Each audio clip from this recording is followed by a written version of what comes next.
Welcome to the World Rally Championship.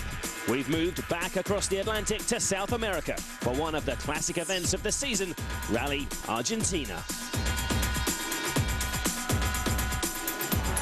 It's one of the fastest events on the calendar and certainly one of the most dramatic. There are jumps, water splashes and fans that turn out in their millions.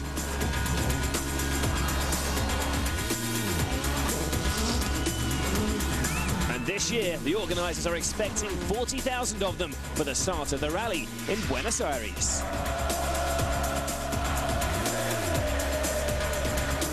But the big story is still from Portugal, as both the drivers' and manufacturers' titles were blown apart after late news filtered back that all the rear windows on the Fords were half a millimetre under the regulated thickness. This resulted in a 5-minute penalty for all 6 Fords. If we look at the standings, the biggest impact was for the 2 manufacturer drivers, Gronholm and Hirvonen, who had finished the event in 2nd and 3rd. The penalty dropped them down to 4th and 5th. Peter Solberg and Danny Sordo were the beneficiaries as they jumped up to 2nd and 3rd. Jari-Matti Latvala also suffered, dropping from 6th to 8th. There was worse news for Gronholm, whose drop meant he lost his lead in the championship to that man Loeb. He now trails the Frenchman by 1 point. The penalties also hit Ford hard as their lead over Citroën dropped from a healthy 15 points to just 8. But it was good news for Subaru, who benefited, extending their lead over Stobart Ford from 2 points to 6. So Loeb leads the championship, but he's also on for a hat-trick of wins in Argentina. But he's cautious about his prospects as he'll be using the same engine that he used in Mexico. Plus, the C4 has not been tested through the legendary Argentine water splashes. With a new car, there are always small doubts about reliability. The team has done some tests for the water splashes, but you never can find exactly the conditions that we will have here. So we will, I think, have to be a bit careful at the start to look how it's going, and if it's going well, after we can go faster in the water splashes, but at the start we have to be a bit careful. This is the 3rd gravel event of the season, and Gronholm, usually the master on the loose stuff, has lost the first 2 to his championship rival Loeb. It's a situation he's desperate to resolve. Are you concentrating on winning rallies, or are you concentrating on beating Loeb? Winning rallies, of course. And at the same time, I think we can beat Loeb if I'm winning the rallies. But there are others also. Mikko is quick and Peter. Peter Solberg in the recently revamped Subaru has never won in Argentina, mainly due to his car's weakness through the water splashes. But this is a new version of the car, and with it comes new hopes. Well, the car itself is the base is it's very, very good. It's just a couple of things that need to be sorted before we have it on 100% level, and that's the details that makes it different from being 1st or 3rd. What are those details? I don't want to mention it again. I said it too many times. There's another change for Solberg's teammate Chris Atkinson, who has a new co-driver. Glenn McNeil decided after Portugal that it was time to head home to Australia to concentrate on business and personal matters. His replacement is Stefan Prévost, who sat alongside Bruno Thierry, Stéphane Sarrazin and Francois Duval. However, it will be the first time Prévost had to deliver Australian pace notes. He's professional, he's got experience.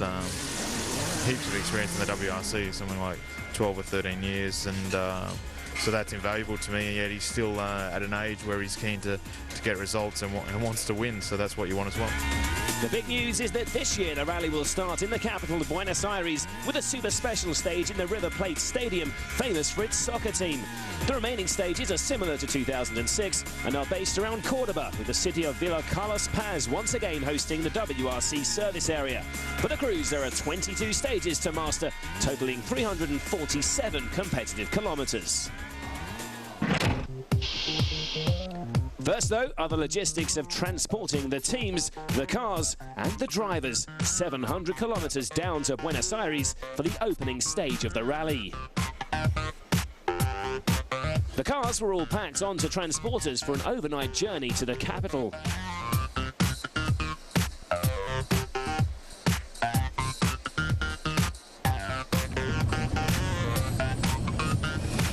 For the drivers, team members and the world's media, it was a slightly more civilized journey to Buenos Aires the following morning by plane. It It's a massive challenge as they all have to be back in Carlos Paz on Thursday night in time to start the rally proper on Friday morning.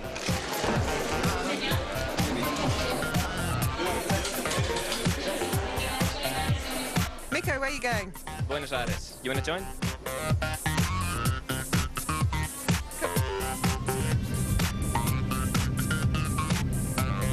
A jovial atmosphere on board one of 3 privately chartered planes transporting all the WRC personnel on the 1-hour flight.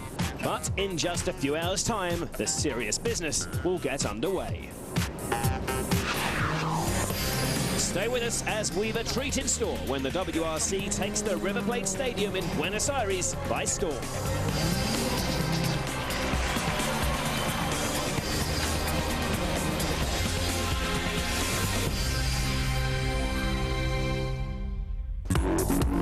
Welcome back to Rally Argentina.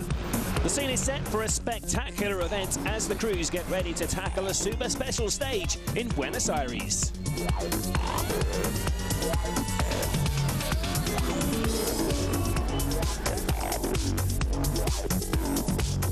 The setting is the River Plate Soccer Stadium, famous for its football, and it even hosted the 1978 World Cup final which Argentina won. But tonight, it's about horsepower, not leg power. For the drivers, there's a quick chance to recce the stage on some novel transport, not quite the speeds they're used to. The Argentine crowds are famous for their enthusiastic support, and they turn up early for an event that hasn't been seen in the capital since 1991. So, an impressive backdrop then for the opening of this year's Rally Argentina. It took a huge logistical effort to get the cars and teams up to Buenos Aires this evening, but with thousands of rally fans packed into the famous old stadium, it promises to be a dramatic first stage. There's an interesting layout to this 2.4-kilometre circuit with the cars setting off in opposite directions, and we have Henning Solberg up against Chris Atkinson to get us underway. As with all stadium-based super specials, a very tight and twisty layout to the circuit. But on this sandy gravel base, there's plenty of sliding and drifting. Always a spectacular sight, seeing the world's best drivers controlling these 300 brake horsepower machines in a sideways slide. Henning Solberg will hope to build on his speed after a rather cautious rally Portugal. The Stobart VK4 driver suffered a dramatic roll early on the previous round in Mexico, and it seemed to affect his confidence in the Algarve.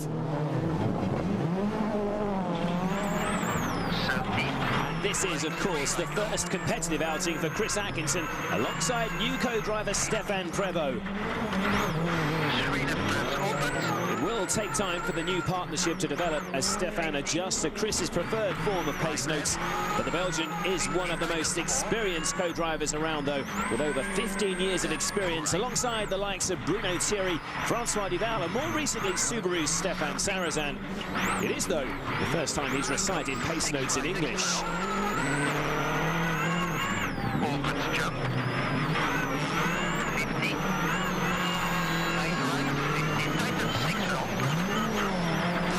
Atkinson has the upper hand in this particular contest then after the second split time. He's 0.3 of a second up so far. So work for Henning to do then over the final few hundred metres, attacking through the long sweeping bend at the end of the stadium.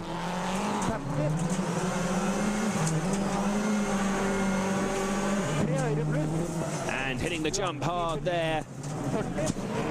The two drivers are nearing the finish now. Difficult to tell who's ahead due to the layout of this circuit, but I think Atkinson still has the upper hand.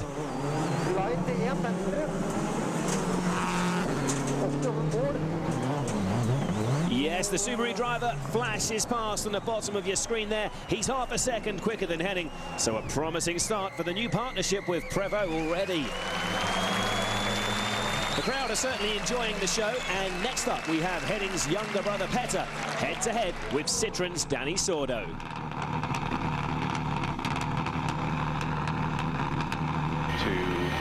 1. 2 left minus.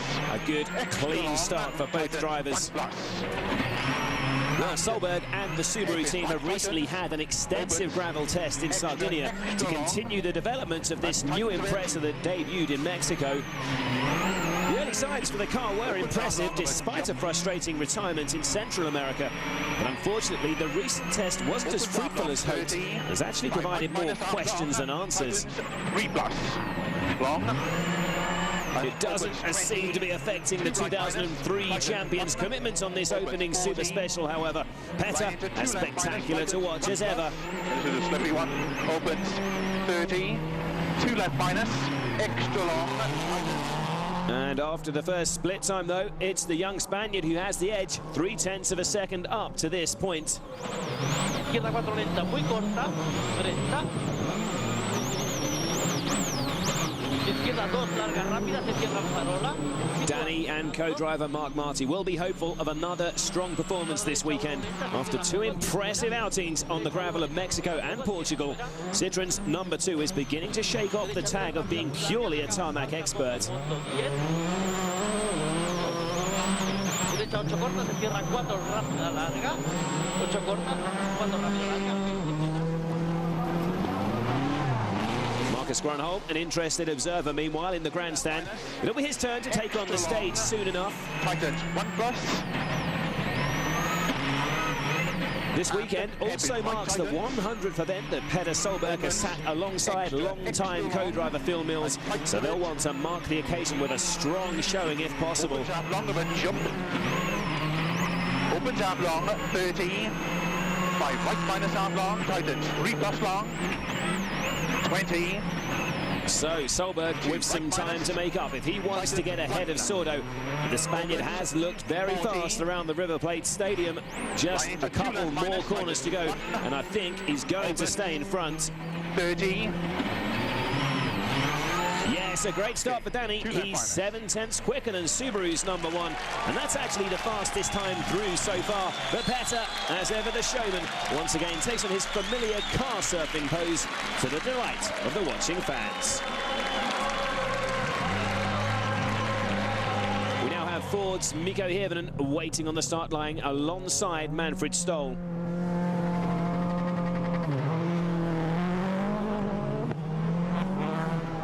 Away they go, and Mikko begins this event just 8 points behind championship leader Sebastian Loeb. And while he might be an outside bet for a title challenge, he is hoping to stay in touch with the leading pair for as long as possible.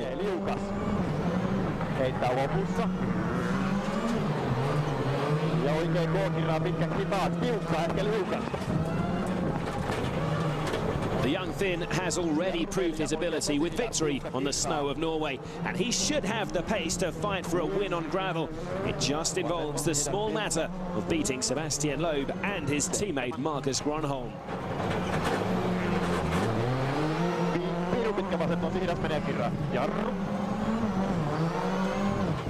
Oikein servo takaviisto, ehkä liukas.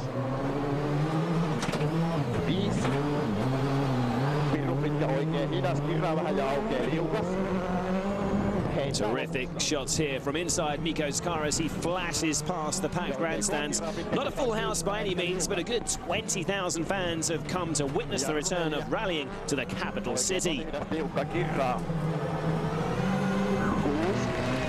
Petter Solberg is already out of his Subaru and watching the action unfold. While we join Manfred Stoll as he approaches the split time marker.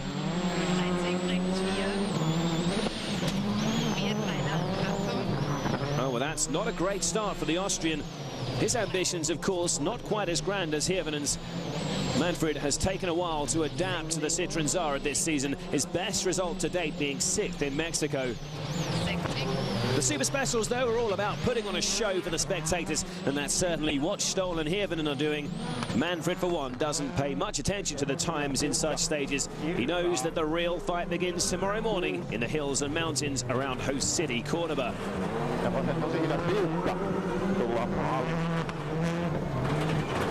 And here comes the finish now. Hirvonen's way out ahead. He's gone through with a time of 2 minutes, 8.3 seconds. That's the fastest by anyone so far. While Manfred is 5.3 seconds off the pace. So an early burst of speed from Mikko Hirvonen for the all-conquering Loeb and Gronholm to chase. They are the final pair to take on the Buenos Aires Super Special. The ultimate battle, two double world champions going head-to-head.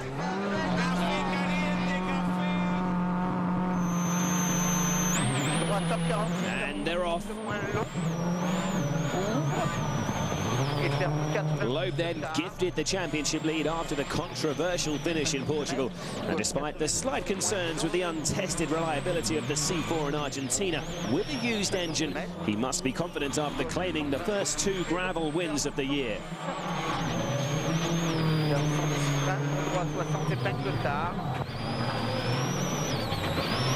Both drivers attacking hard. The weekend-long fights between these two men, often separated by just a matter of seconds.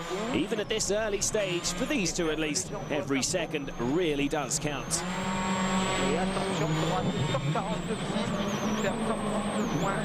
And look at this. Gronholm already has a half a second lead after the first split time.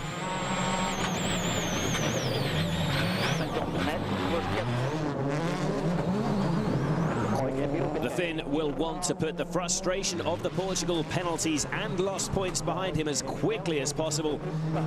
Importantly, a win in Argentina would see the Finn reclaim the lead in the championship immediately, and that's exactly what he'll be aiming for. And with the second split time coming up, has Marcus managed to maintain his lead?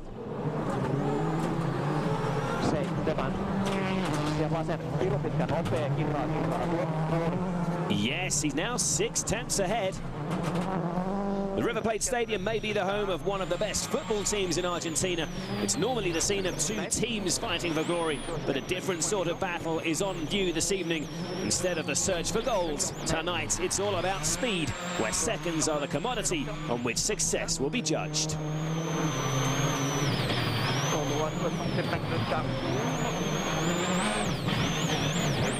And as Seb bears down on the finish line, he's going to struggle to make up that time he's already lost to Gronholm.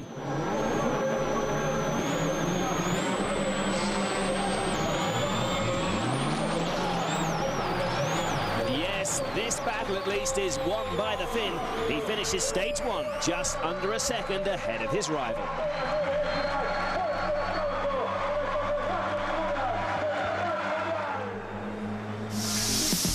Even Gronholm, though, couldn't do enough to beat the time set by his teammate. Hirvonen wins the stage, 6/10 of a second ahead of Marcus. Danny Sordo was third fastest, with Loeb and Petter Solberg setting identical times.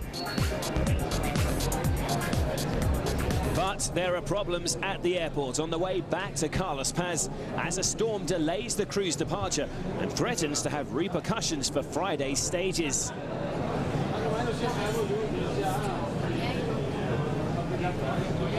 It's a weary-looking group of drivers in the departures hall as the delays creep well into the night.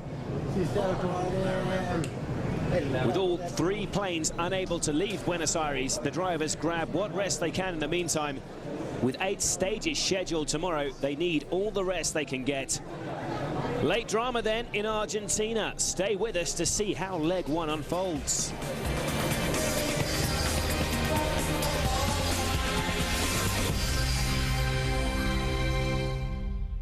Welcome back to Rally Argentina. Buenos Aires hosted the opening stage of the rally on Thursday night, but the drivers were due to start the rally proper back in Cordoba the next morning. Unfortunately, due to bad weather, the planes were delayed and 14 crews ended up stranded in the capital overnight. Fog the following morning meant they didn't get back to Cordoba until the afternoon, so Friday's stages, apart from the Super Special, had to be cancelled.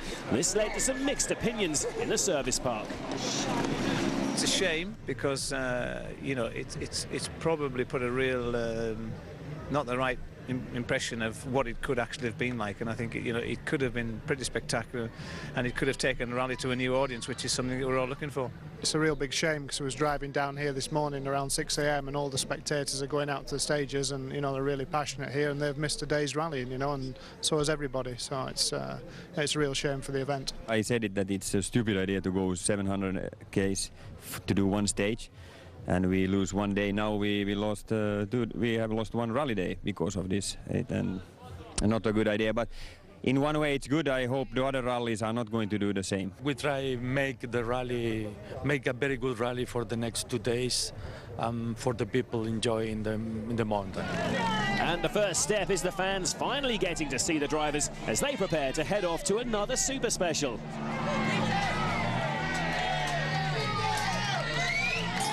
We are ready now, and hopefully we will give them a very good show the rest of the weekend. And the only thing we can say is sorry about the weather.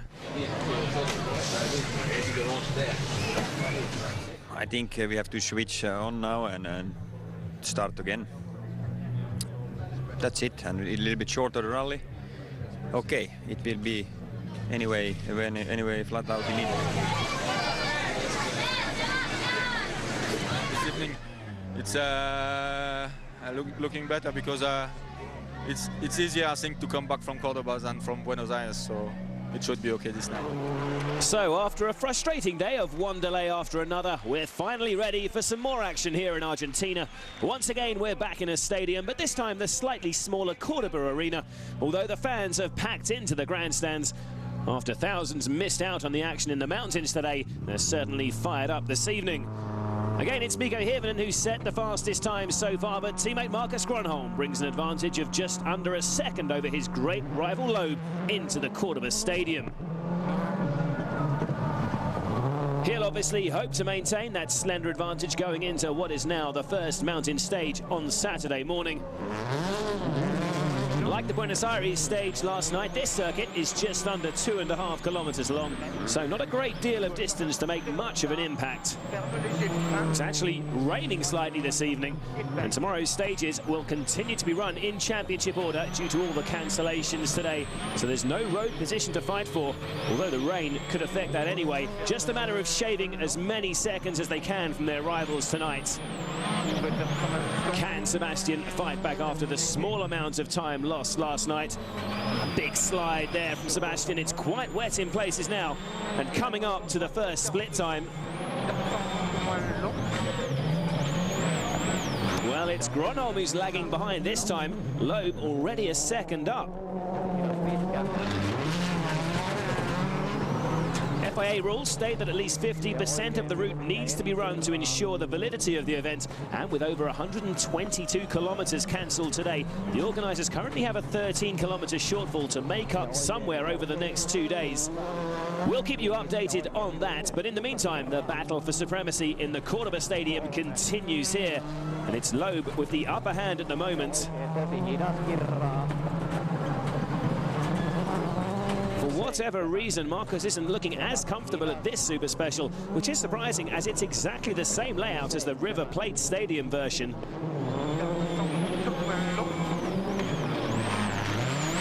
And through the next split time, Grönholm's fought back slightly, but is still 0.8 of a second behind.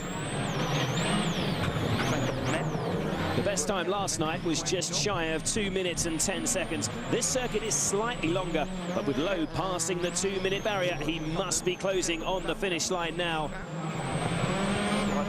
The Frenchman already looks like he's determined to make up that 1 second deficit to Marcus, as he slides the C4 tidily from one corner into the next. They may need to get used to driving on damp gravel too. There is more rain forecast over the next 2 days, which will only add to what is an already very challenging rally. There's very little to choose between these two double world champions as they attack the final couple of bends, but it's Loeb who claims the bragging rights over stage 9. He was still nearly a second and a half off that great time set by Hirvonen, but the main winner tonight are the fans, who are finally able to watch their heroes in action.